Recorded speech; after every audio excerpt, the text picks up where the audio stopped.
Subhanalladzi asra bi 'abdihi, maha suci Allah.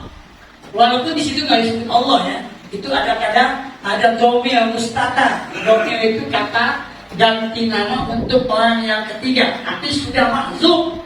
Jadi gaib, nggak kelihatan, tapi tujuannya tetap satu, dia yang al-haq, Allah. Siapa lagi kalau bukan Allah yang menjalankan hambanya? Subhanalladzi asra bi 'abdihi, maha suci Allah yang telah memperjalankan hambanya. Bi 'abdihi, di situ ada kata-kata abdun. Abdun itu artinya hamba. Kalau yang namanya hamba pasti manusia. Artinya Muhammad, maksudnya itu Muhammad secara fisik dan secara roh. Jadi ada tafsiran di dalam abdun di sini, ada yang mengatakan bahwa Allah memperjalankan Muhammad itu rohnya saja. Karena nggak masuk akal gitu. Adam nggak nyampe. Kok tiba-tiba dari Masjidil Haram di Mekah Al-Mukarramah ke Masjidil Aqsa di Palestina. Di Palestina tuh kalau perjalanan onta itu berapa bulan ya? Ya kan? Itu zaman dulu sekarang cepat.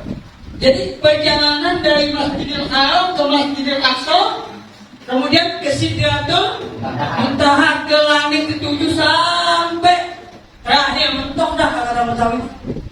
Ya. Sekejap mata.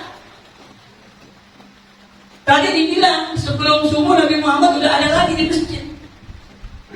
Masuk akal nggak? Masuk akal nggak? Enggak. Artinya kalau nggak masuk akal berarti tidak bukan tidak mungkin akalnya yang nggak nyampe. Gitu. Kecil. Allah menciptakan langit dan bumi seisinya itu merupakan salah satu dari tanda-tanda kebesaran Allah. Merupakan ayat-ayat Allah. Al-Quran ayat Allah. Alam semesta ayat Allah. Al-Quran itu ayat Allah yang tertulis. Awalnya nggak ditulis. Nabi Muhammad menerima Al-Quran itu sebagai mukjizat Allah melalui malaikat Jibril. Kemudian langsung disampaikan kepada Nabi Muhammad, belum tertulis. Bahkan sejarah penulisan Al-Quran itu sebelumnya kadang-kadang ditulis di pelepah koma, ya, ditulis lagi di kulit onta dan sebagainya, sampai terjadi penyusunan Quran di zaman Sayyidina Abu Bakar. Kemudian sampai Utsman. Zaman Abu Bakar udah yang nulis, makanya ada namanya mushaf. Sebelum jadi Al-Quran ada nama mushaf. Ada yang namanya mushaf Fatimah, ada yang namanya mushaf Hafsah, ada yang namanya mushaf Utsman. Semua itu dikumpulin dijadiin satu di zaman Utsman, jadi mushaf yang disepakati. Nah ini yang kita terima. Jadi dulu sebelum jadi Al-Quran namanya mushaf, bermacam sahabat nyimpan itu. Jadi kenapa dijadikan satu ketika itu? Karena satu kebutuhan. Jadi para penghafal Quran banyak yang meninggal, mati syahid. Jadi takut itu hilang, maka itu ditulis. Sebelumnya memang nggak ditulis. Bahkan dilarang tulis Al-Quran awal-awalnya. Tapi itu kan temporer. Setelah merasa butuh, penghafal Quran banyak yang meninggal, banyak yang mati syahid di dalam peperangan, ditulis. Akhirnya kebutuhan menentukan ditulis Al-Quran sampai ke zaman Utsman bin Affan. Baru yang kita terima namanya mushaf Utsman. Dan Abu Bakar itu tulis di Hafsah kita nyimpan kok, Aisyah kita nyimpan, Fatimah kita nyimpan, anaknya Nabi. Ada lagi mushaf Ibnu Mas'ud, banyak yang hafal. Ibnu Abbas juga. Artinya kalau kita belajar sejarah kita akan tahu literatur yang ada. Nah, subhanalladzi asra bi 'abdihi, sebagian ahli tafsir bilang bahwa kata-kata abdun di sini maksudnya adalah Nabi Muhammad secara roh, bukan secara jasad. Ini salah satu pendapat ahli tafsir. Ada lagi yang mengatakan namanya abdun dia tetap jasad sama roh.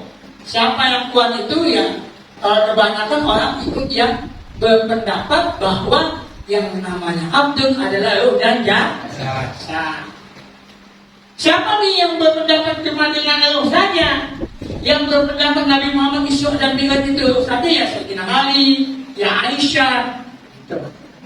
Jadi nggak bisa dipungkiri. Tapi kebanyakan ulama tafsir mengatakan bahwa Nabi Muhammad di Isra Mi'rajkan berdasarkan jasad dan ruh. Mana yang benar Pak Ustaz? Alhamdulillah tidak salah itu prosesnya Quran. Makanya Quran itu dijadikan sebagai pedoman baik yang tertulis maupun yang tidak tertulis. Karena itu ayat-ayat Allah.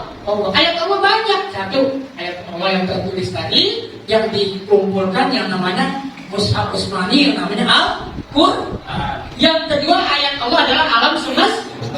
Yang ketiga ayat Allah adalah diri kita sendiri. Fi anfusikum afala tubsirun. Di dalam dirimu terdapat tanda-tanda kebesaran Allah. Apakah kamu tidak melihat? Artinya bahwa kita juga adalah ayat-ayat Allah. Kembali kepada peristiwa Isra dan Mi'raj. Maka kebanyakan kafir Quraisy nggak percaya. Akhirnya ada kata kesepakatan bahwa Mi'raj bukan tidak diterima akal, akalnya yang nggak nyampe. Jadi yang berbicara tentang peristiwa Mi'raj itu diterima oleh keimanan. Kita ini tidak masuk mikrokosmos, ciptaan Allah yang kecil. Sedangkan alam semesta adalah makrokosmos. Kita lihat langit sejauh mata memandang itu langit. Maka dibilang ada langit pertama, langit kedua, langit ketiga sampai langit ketujuh. Jadi dari Masjidil Haram ke Masjidil Aqsa, kemudian menembus langit ketujuh langsung kepada Sidratul Muntaha. Jadi kalau kita buka tuh kita tafsir macam-macam pendapat, tetapi yang satu titik temu adalah kita percaya kepada adanya Isra dan Mi'raj itu berdasarkan keimanan. Memang ada kata-kata ad-dinu aqlun fala dina liman la aqla lahu. Agama itu adalah akal, maka tidak dianggap sempurna orang yang beragama kalau tidak menggunakan akal. Tapinya juga nih jangan dimakan mentah-mentah. Akal kita nyampe apa enggak? Nah, proses kebudayaanlah yang menyebabkan akal kita nyampe atau tidak. Contohnya, kita duduk di tanah. Kemudian kita duduk di batu. Dibentuklah batu sedemikian rupa. Kemudian kita duduk di kursi yang ada kayu jati, ya kan? Bahkan diukir, bahkan sekarang ada mebel dan sebagainya. Itu merupakan proses kebudayaan. Apa itu budaya? Budaya itu budi dan daya. Budi itu adalah keterampilan kita, daya adalah kreativitas kita, kekuatan yang menyatu sesuai dengan kebutuhan manusia. Jadi manusia ada zaman batu, kan? Ada zaman macam-macam sampai sekarang di zaman modern. Yang kesemuanya itu merupakan satu cara Allah menunjukkan bahwa kita itu bisa nggak berubah. Dulu dari main-main orang, kita mesti senang main-main kapal-kapal, betul nggak? Lantas kita lipat-lipat jadi kapal, kita terbangin kapal. Itu pertama dari main-main. Ya mungkin kita sekarang ngerasain masih kecil dulu, tapi ada zaman terdahulu generasi sebelum kita pun juga begitu. Akhirnya akal kita berkata, oh ternyata kata begitu kita lempar dia bisa terbang. Sama, merupakan satu hal yang tidak disengaja awalnya. Lama-lama manusia berpikir, bisa nggak manusia terbang seperti kapas ini, seperti main-mainan kapal-kapalan yang kita bikin, dan sama seperti yang kita lihat burung, bisa nggak? Bisa. Dengan apa bisanya? Dengan kita berpikir, kita merasa, akhirnya timbul kreativitas. Maka orang-orang yang memperdalam ilmu pengetahuan, yang tidak bisa membedakan antara ilmu agama dengan ilmu dunia, itu orang mencari terobosan. Dulu pernah ada kata-kata bahwa orang itu bisa joget-joget tanpa ada musik, tanpa ada orang di hadapan kita, geleng-geleng kepala, dia senang sendiri. Ternyata coba sekarang ada headset, gak usah panggil seniman, gak usah pakai apa, pakai HP, pakai headset udah kelihatan goyang-goyang. Di zaman itu sebelum generasi kita gak mungkin. Adanya penemuan kapal laut besi bisa nambang di air, ya kan? Nah, terus adanya kita bisa terbang dengan kapal terbang, itu merupakan satu terobosan yang diambil oleh manusia untuk memperbaiki taraf hidupnya. Itu salah satu inspirasi daripada Isra dan Mi'raj. Jadi bukan kita cuma cerita dari Masjidil Haram ke Masjidil Aqsa, kemudian dari Masjidil Aqsa ke Sidratul Muntaha, ke langit ketujuh. Itu mah cerita udah lama. Bukan berarti tidak penting. Kalau kita mau maju, tetap kita mesti mengetahui ilmu-ilmu generasi sebelum kita. Tapi kita adalah hidup di saat ini. Kalau kita mau sukses di dalam kehidupan, kita mau jadikan Al-Quran sebagai petunjuk, udah linas, sebagai ayat-ayat menjadikan kita selamat dunia dan akhirat. Apa itu dunia? Dunia itu apa? Dunia itu dana yakni, sesuatu yang dekat. Dana yakni dua, sesuatu yang dekat. Bahkan ada kata-kata dana yakni sesuatu yang hina. Dunia. Siapa yang mau dunia, dia pasti akan berusaha supaya bahagia di dunia. Sebagaimana doanya, Rabbana atina fid dunya hasanah wa fil akhirati hasanah wa qina azabannar. Ya Allah, jadikanlah kami kehidupan yang baik di dunia. Itu doa kita tiap hari. Tapi Allah tidak akan memberikan sesuatu kecuali kita yang berubah nasib kita. Bagaimana kita bisa menutupi kebutuhan kita? Bagaimana kita bisa menutupi hajat kita? Jadi jangan kita tuh berpikir masa lalu saja. Nggak salah sih kita berpikir masa lalu, nggak salah. Supaya kita tahu generasi sebelum kita mana baiknya, mana tidak baiknya, mana hebatnya, mana kurangnya. Jadi cuma sebagai pelajaran. Kita belajar tentang sejarah Nabi-Nabi dan Rasul. Kita belajar tentang Isra dan Mi'raj.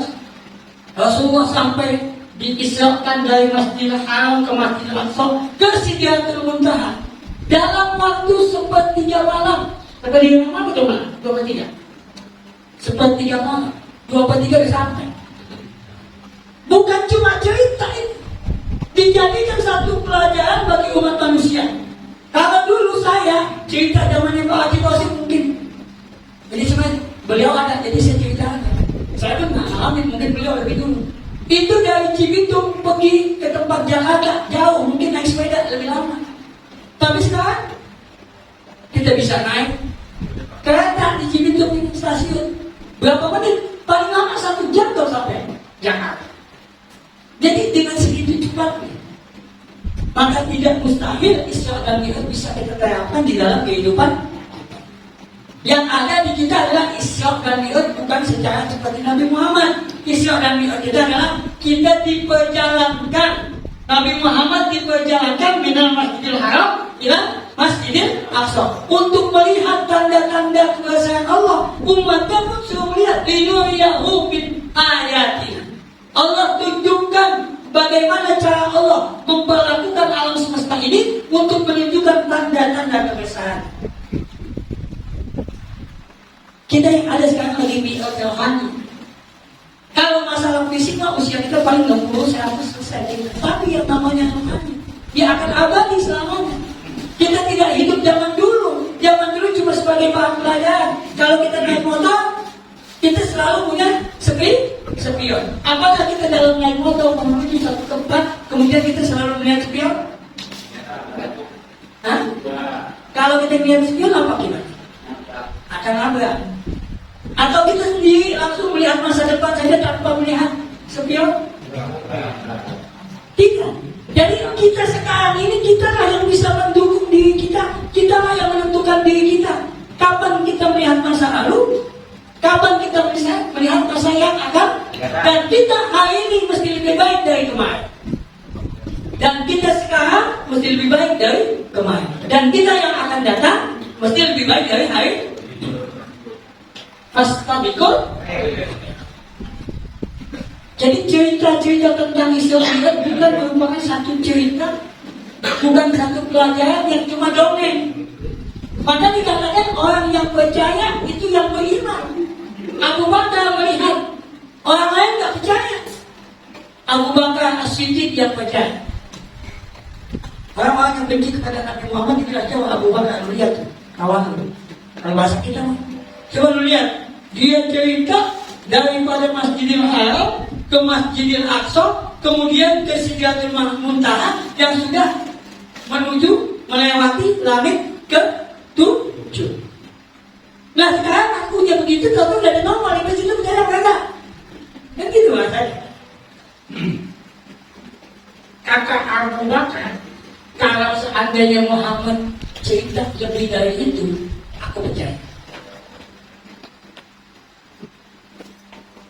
Jadi pentingnya keyakinan itu penting. Akal itu pun penting. Tapi kita mesti tahu kapasitas akal kita. Bukan berarti kita membatasi akal. Karena usia manusia itu cuma 60, 100. Tapi yang namanya ilmu pengetahuan, yang namanya peradaban, yang namanya kebutuhan manusia sepanjang zaman, itu tidak akan pernah berhenti.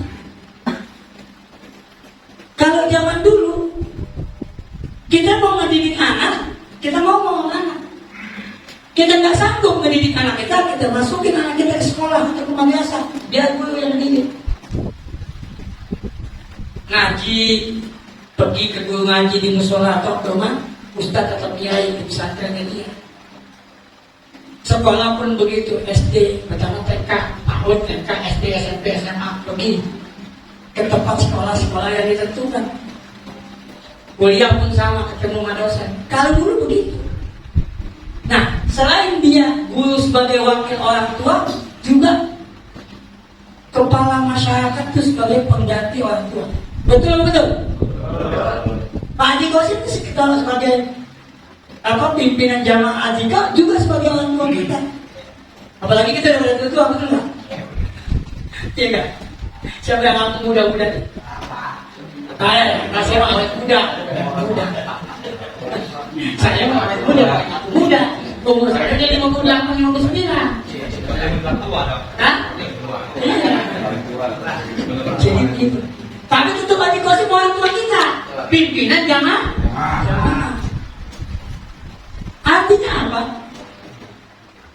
Pimpinan jamaah, pimpinan masyarakat, pimpinan agama, semua di levelnya masing-masing itu punya kontribusi di dalam pendidikan. Kan dibilang, yang pertama pendidikan di rumah, yang kedua di sekolah, ya kan? Yang ketiga di masyarakat, di lingkungan kita, baik yang terbatas maupun yang tidak terbatas. Kita adalah penduduk dunia. Kita tinggal di kampung hutan di Cibitung, tapi kita tidak tertutup kemungkinan untuk mengetahui semua informasi yang ada di dunia dalam ini. Kita adalah sebagian penduduk dunia internasional maksud saya. Apa yang terjadi di Thailand kita tahu, apa yang terjadi di Amerika kita tahu, apa yang terjadi di Irak kita tahu, apa yang terjadi di Arab Saudi kita tahu semua. Tinggal sebut-sebut aja gunakan waktu kita nonton. Ingat. Nah itu namanya zaman teknologi, ilmu pengetahuan dan teknologi. Jadi Islam itu mengajarkan kita untuk cerdas. Kita tahu adanya kapal terbang, kita tahu adanya kapal laut di zaman kita. Kita tahu adanya transportasi, alat transportasi itu adanya di zaman Nabi kan tak? Belum ada, bukan nggak ada, belum. Makanya itu dinamakan proses kebudayaan yang merupakan akar cikal bakal dari ilmu pengetahuan itu sendiri. Maka Allah bilang Subhanalladzi, Maha suci Allah, Alladzi asra bi 'abdihi, yang telah memperjalankan hambanya di waktu malam. Jadi Nabi Muhammad kalau mau pergi, dia tak akan sampai di Sidratul Muntaha. Tapi karena diperjalankan oleh Allah dengan kuasa Allah sampai dari Masjidil Haram ke Masjidil Aqsa ke Sidratul Muntaha. Sama kita begitu. Kalau Allah tidak perjalankan kita untuk mengetahui hak dan batil, untuk mengetahui perkembangan zaman dulu, sekarang dan akan datang, kita nggak sampai. Dan kita jangan juga pernah menjadi orang yang suka menghina generasi sebelumnya. Bahkan sebelum kita itu generasi sudah punya tingkat kebudayaan yang tinggi, walaupun metodenya bukan kayak kita. Itu yang kita ambil dari pengetahuan tadi. Jadi tadi ketua KLO, ketua hukum umat kita tentang sistem. Karena kalau kita di sini banyak ini. Jadi karena kita ceritanya Islam itu bukan cerita, bagaimana kita mengaplikasikan, bagaimana kita mengimplementasikan apa yang kita dapat, ilmu yang kita ketahui, supaya menjadi diri kita itu sebagaimana yang kita inginkan. Kita suruh jadikan Al-Quran sebagai panduan. Kenapa? Karena itu adalah dalil nas. Surat berapa ini? Surat 2 ayat 108. Surat Ramadan alladzi unzila fihi Al-Quran dalil nas wa bayyinatin minal huda wal furqan. Bulan Ramadan adalah bulan yang diturunkan di dalam Al-Quran. Apa? Dalil nas sebagai petunjuk bagi manusia. Kalau saya nerjemahnya nggak bagi manusia, sebagai petunjuk bagi yang mengaku manusia. Ada ujiannya Pak. Kalau manusianya terimanya di dia, tapi kalau mengaku manusia, oh dia ngaca, gue ngaku dia manusia, gue udah nanya. Kan gitu, jadi ada bahan evaluasi, nggak monoton dia. Nah, sudah linas. Wabajinati minal huda wal furqan. Itu Al-Quran yang kita baca, yang kita jadikan panduan hidup kita, baik yang tertulis maupun yang tidak tertulis. Bagaimana cara kita menjalankan Al-Quran? Mesti ada contohnya. Contoh kepada siapa? Kepada Rasulullah Muhammad Sallallahu Alaihi Wasallam yang telah diisyaratkan dalam cerita ini, dalam kejadian ini. Surat 33 ayat 2. Laqad kana lakum fi Rasulillahi uswatun hasanah liman kana yarjullaha wal yawmal akhir wa dzakarallaha katsiran. Sungguh telah ada pada diri Rasulullah SAW itu contoh suri tauladan yang baik. Bagi siapa? Untuk siapa? Liman kana yarjullaha, bagi mereka yang tahu, yang percaya, yang mengharapkan adanya pertemuan dengan Allah. Kapan kita bertemu dengan Allah? Hah? Kau udah mati? Pantas. Kita ketemu dengan Allah itu sekarang, dia ketemu juga Allah. Teman indah. Lah, iya. Dan Allah itu siapa? Allah itu laisa kamitslihi syai'un fil ardi wala fis sama'. Allah tidak serupa dengan yang ada di langit kan? Tapi Allah menciptakan satu fasilitas untuk kita mengenal Dia. Bagaimana caranya? Kita membaca Al-Quran, karena itu ayat-ayat Allah. Kita melihat alam semesta. Alam semesta itu adalah ayat-ayat Allah. Kita melihat diri kita, itu pun ayat-ayat Allah. Jadi kita ngaca, kita lihat alam, kita baca Quran, semua itu ayat-ayat Allah. Kalau kita kerjakan itu, kita pasti akan mengenal Allah.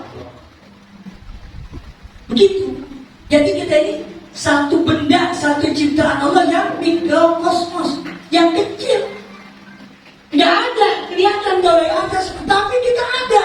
Karena kita adalah khalifatullah. Kita adalah utusan Allah yang dijadikan pemimpin untuk menata diri kita, untuk menata bumi ini dengan ayat-ayat Allah supaya kita menjadi manusia yang lebih baik.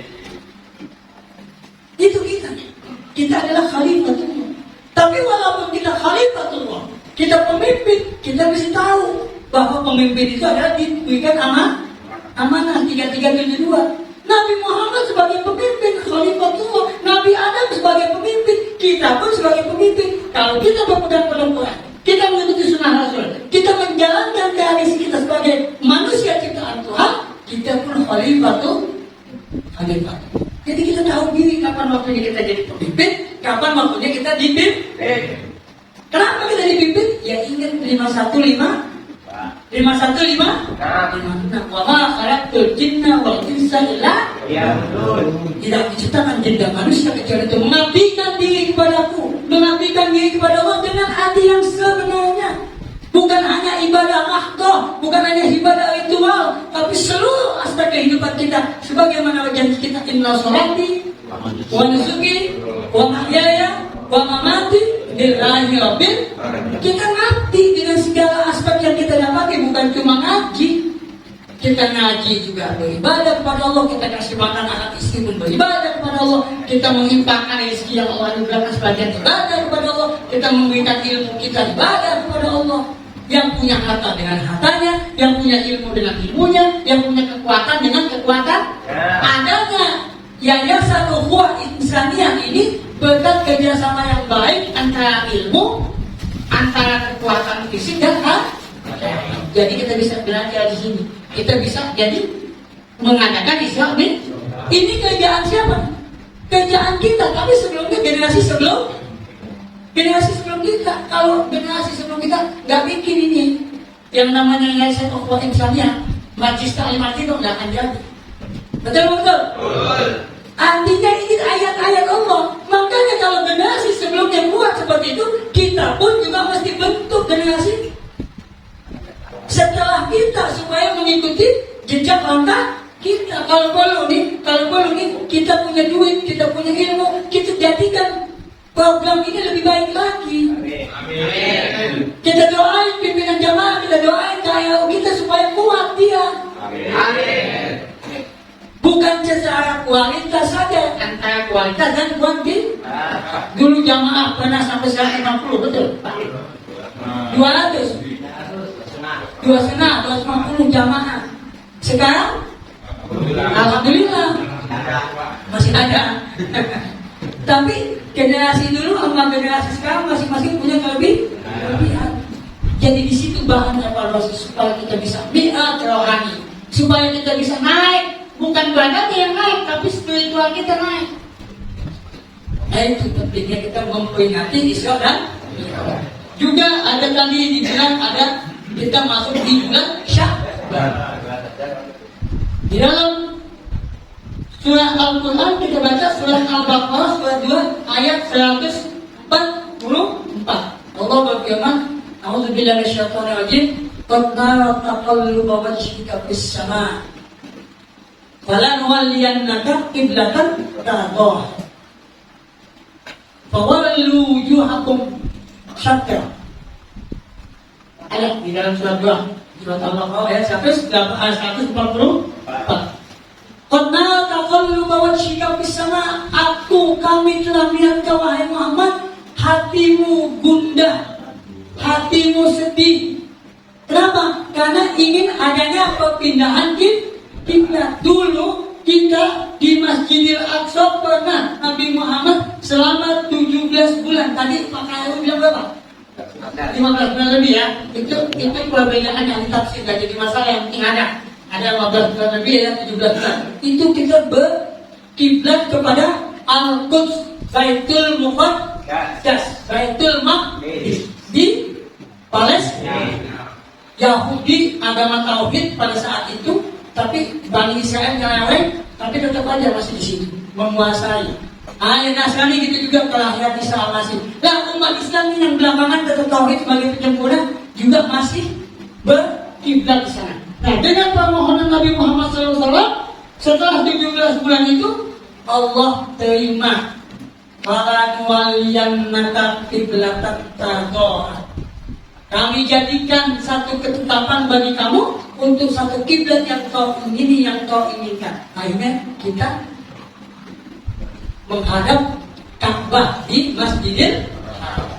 Itu satu peristiwa di bulan Sya'ban. Jadi berpindahnya arah kiblat dari Masjidil Aqsa ke Masjidil Haram, Ka'bah yang ada di Masjidil Haram.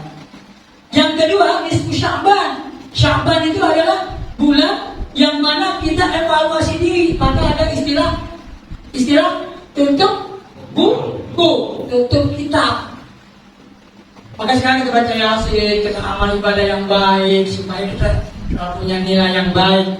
Itu semua urusan-urusan ritual yang kita tidak bisa pisahkan daripada peristiwa Isra dan Mi'raj. Kenapa Allah jadikan Muhammad itu mengalami Isra dan Mi'raj? Karena Nabi Muhammad ingin selain Allah tunjukkan tanda-tanda kebesarannya, Allah juga menghibur Nabi Muhammad dengan wafatnya pamannya yang bernama Abu Thalib, dengan wafatnya istrinya yang ketiga yang namanya Khadijah Al-Kubra. Maka yang dikatakan amul husni, dikatakan tahun duka cita. Makanya kamu jangan bersedih, kamu jangan duka cita. Allah angkat derajat Nabi Muhammad untuk lebih luas wawasannya bahwa kehidupan di dunia ini adalah sementara. Kamu memegang misi yang agung, misi yang akan membawa umat kepada kesejahteraan. Mari aku ajak, aku tunjukkan tanda-tanda kuasaku untukmu. Bisa memperjalankan dari Masjidil Haram ke Masjidil Aqsa sampai ke Sidratul Muntaha dalam waktu sepertiga malam. Jadi itu secara ritual di zaman dulu, aktual di zaman dulu, di zaman sekarang ada tujuannya juga bahwa umat Muhammad mencontoh kebaikannya, kehidupannya, mungkin bahasa kemajuannya. Kemajuan di bidang dunia, kemajuan di bidang akhirat tidak bisa dipisah. Man arada dunia fa'alaihi bil. Siapa yang ingin kehidupan dunianya baik adalah punya ilmu. 10 ulama cerita tentang jembatan, pembuatan jembatan nih. Pembuatan nih yang kita lewat underpass. 10 ulama cerita tentang pembuatan underpass. Pak Haji Kora misalnya. Terus bilang, pembuatan underpass modelnya begini-begini. Kitabnya ada, hadisnya ada, Quran ada. Terus 2 orang atau 3 orang itu cerita nih tentang pembuatan underpass. Kira-kira ente pakai yang mana? Insinyur. Kenapa? Yang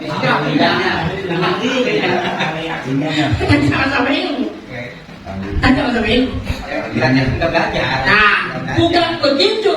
Udah pasti ilmu itu sama. Tidak ada beda antara ilmu agama dengan ilmu umum. Cuma kapasitas kemampuan kita yang terbatas. Nah kalau kita belajar pasti dapat. Menjaga wajah. Karena kita belajar Quran, belajar hadis, tidak belajar tentang ilmu keinsinyuran, ya kita nggak bisa lah.